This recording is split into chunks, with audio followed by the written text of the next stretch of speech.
We are not particle physicists. But when something is explained to us, we at least have some familiarity of the thing the next time around. So, this community at CERN is quite large. They have a lot of equipment, detectors, magnets, chambers, computers, and when a scientist at CERN discusses these things, they may use terminology that you may have never heard of before, but they may use the same terms repeatedly, and that is what you investigate. So let me try and break this all down for you the shortest, best way I can. Think of this as a virtual tour. Stay with me because there is an end point to the road I am about to take you down. Geneva, the second largest city in Switzerland next to Zurich. It is considered to be a global city, as it is the headquarters of several international organizations such as the Red Cross and UN. And in Geneva, on the French and Swiss border, is located the largest particle accelerator facility in the world, the European Center for Nuclear Research, CERN. Now there is an old town called St. Genus-Pauli, in which a large part of CERN is located, such as the ALICE experiment or detector. Experiment is just another word for detector. And ALICE is located at the edge of the town, along with the ATLAS experiment located another 3 kilometers away, which is also the main entrance into the CERN campus. Some people believe that this place was once home to the Temple of Apollo, the Titan god of the sun, the ruiner of worlds, the father of destruction, the god of death and pestilence, and the god of music and poetry and crops and herbs and medicine. Ladies and gentlemen, this is the Jekyll and Hyde of gods. Now, whether there was a Temple of Apollo or not, does not change the fact that to build a facility such as CERN and to build such a machine, location is key. Think about this for a moment, folks. If you are a scientist and you want to build a particle accelerator that had the potential to tap into other dimensions, I don't think you could just build that anywhere. I would assume that you would want to pick a location that is geographically sound, that is energetically appropriate for such delicate, sensitive experiments. We do not know if this place was built with the god Apollo in consideration. We do know, however, that Shiva and Apollo are both gods of destruction. And if St. Genus-Pauli has anything to do with the god Apollo, which is possible as there are several of these temples, I'm sure they are well aware of it. Now, one of the first things to understand about CERN is that it is quite large indeed. There are about 700 buildings, 274 barracks, 325 underground facilities, 160 service areas, and 59 kilometers of tunnels, not to mention all the roads, parking lots, and grass. This is all divided into 16 fenced sites. Far south of the campus, between St. Genus-Pauli and Meyrin, is the main site, the Meyrin site, where there are many points of interest for visitors and employees. There is a tram stop, bus stop, helipad, restaurants, a bank, a post office, rooming accommodations, a library, a fitness trail, football field, rugby field, cricket and softball field, a picnic area, and a model aircraft runway. There is a computer center, a tech and safety training center. There's the globe we are all familiar with, along with the main entrance and reception. This place is also interactive as they have numerous educational and training programs, summer schools, all available to students interested in particle physics and the universe, as well as teacher programs, which change from time to time. Sometimes there are lectures, sometimes it's computing, sometimes it's open lab. They also host regular internships and school competitions. I guess they're all throwing up what? The CERN sign? They even have an online learning environment for kids called CERN Land, which is quite interesting to say the least. And what is that thing? Yeah. Okay, well, CERN employs about 2,500 people, and it is used by around 11,000 scientists from all over the world. So this is a get the best minds we can find around the world effort, with all things considered. Now hold on tight as we take a look at CERN's main experiments. AEGIS is the experiment where they take antiprotons from the antiproton decelerator to make an antihydrogen beam. With this, they can measure the Earth's gravitational force on antihydrogen. There is the ALICE detector that detects quark-gluon plasma, which is what some believe to be formed right after the Big Bang. This is one of the detectors that is located on the Large Hadron Collider ring. The ALPHA experiment is set up to compare hydrogen atoms to antihydrogen atoms. Now, the AMS detector is a bit different than the other detectors, as it is a cosmic ray detector, which is mounted on the International Space Station. This thing is the atomic spectroscopy and collisions using slow antiprotons, or ASAKUSA.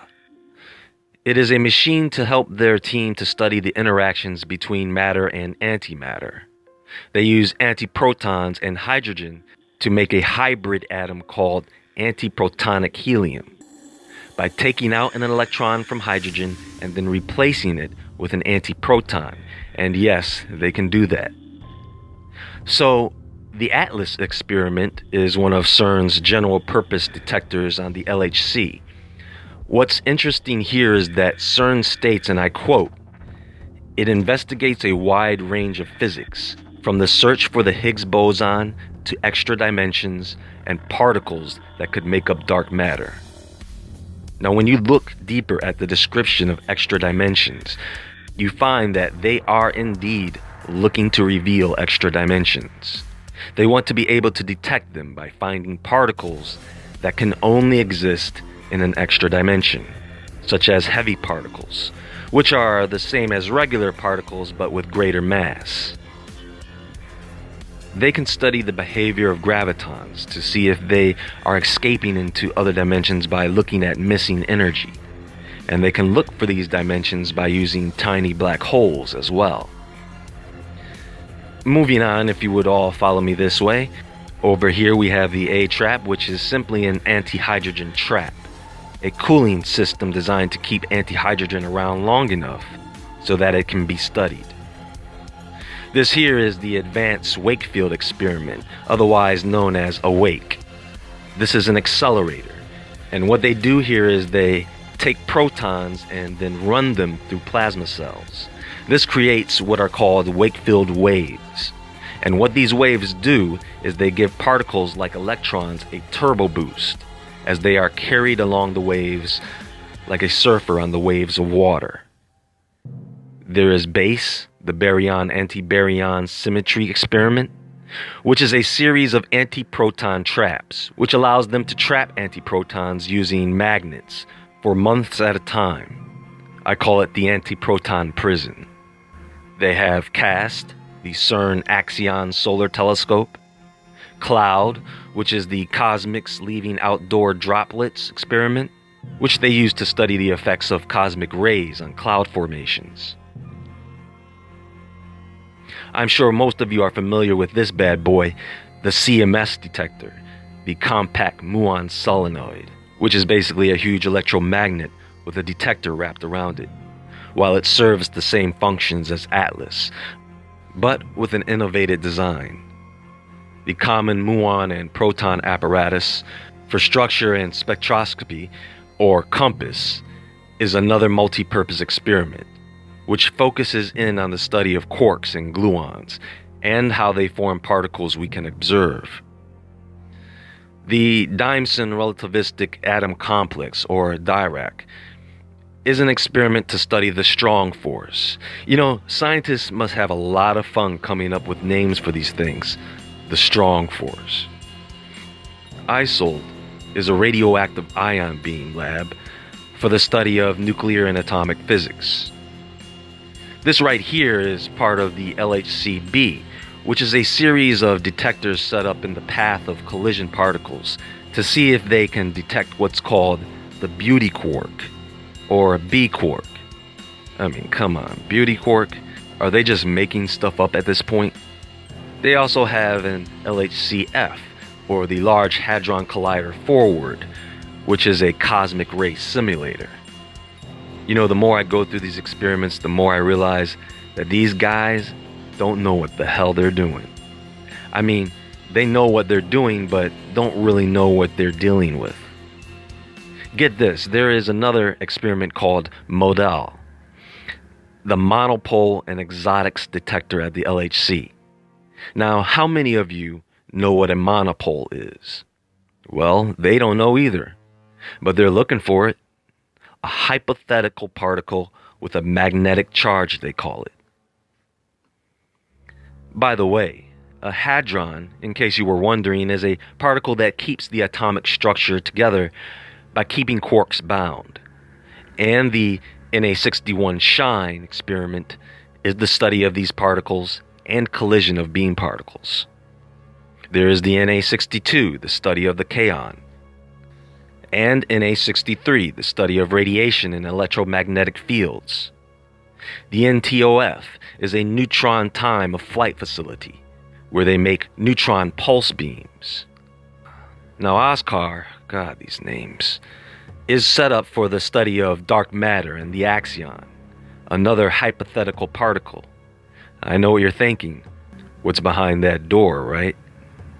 TOTEM is a series of detectors strung along the LHC near the CMS detector, which includes 4 particle telescopes.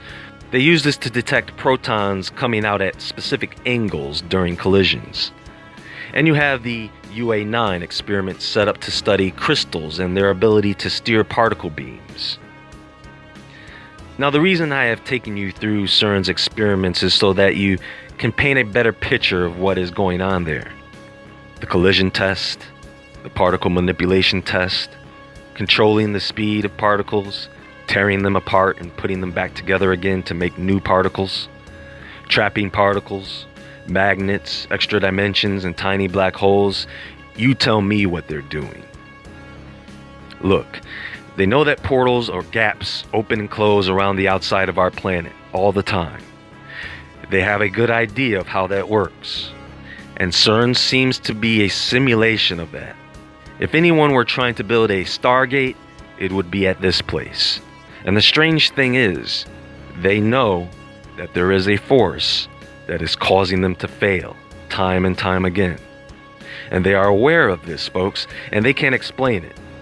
Not to mention that if you consider the idea of superposition, every time you blow up a particle, you're probably blowing up some other particle on the other side of the galaxy at the same time. I have to say, the sophistication of the machinery used in these experiments, who comes up with this stuff? I mean, look at this thing. How do you put that together? What kind of a genius mad scientist can even conceive of some of these experiments?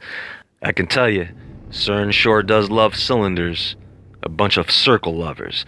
Hey, I got an idea. Is it cylinder shape? No. Sorry. I can hear them now. Well, today we are going to use this Frankenstein-like machine here to smash invisible make-believe particles together so that we can, one day, open portals to visit our anti-selves, where they have an anti-government with an anti-Christ. I tell you, they keep messing around and that's exactly what they might get. And maybe along with something else. Now, if CERN was actually doing this to come up with a better, safer, more efficient energy system than even nuclear power, if they were actually doing this in the benefit of mankind, I might be able to get behind them. But we all know that in the real world, the chances of that are slim to none. They gave us the internet because it only works when the world is connected to it. Otherwise, it would be nothing more than a local access network with limited information.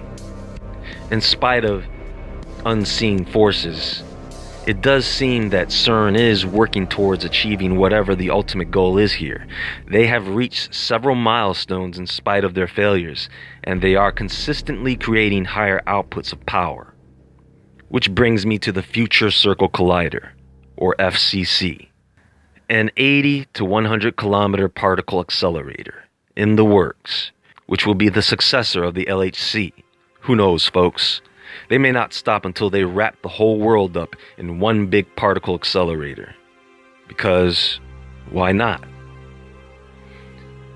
You know, if the scientists at CERN are being met with an unseen sabotaging force, that may be an indicator that what they are doing is not very healthy. You never know. Maybe this was meant to happen. You know, I have compassion for people. For the people at CERN, I have no doubt that in their midst is an evil force of influence. And I find that what they are doing to be quite unnerving, to say the least. It is something that I would rather watch from a distance, if you know what I mean. We shouldn't blame our scientists, and they are our scientists, for being excited about new discoveries, but we can hold them accountable and gain a better understanding of this technology to help ensure we don't go beyond our understanding. Curiosity mixed with technology and negligence is an extreme thing. They are not hiding what they are trying to do because they are looking. They are searching for someone to come forward and show them how it's done. That is what they're waiting for, and trust me, when they present to you the new super genius who figures all this stuff out and gets all this stuff to work right, you'll know. And the fifth angel sounded, and I saw a star fall from heaven onto the earth, and to him was given the key to the bottomless pit. And he opened the bottomless pit, and there arose a smoke out of the pit, as the smoke of a great furnace. And the sun and the air were darkened by the reason of the smoke of the pit.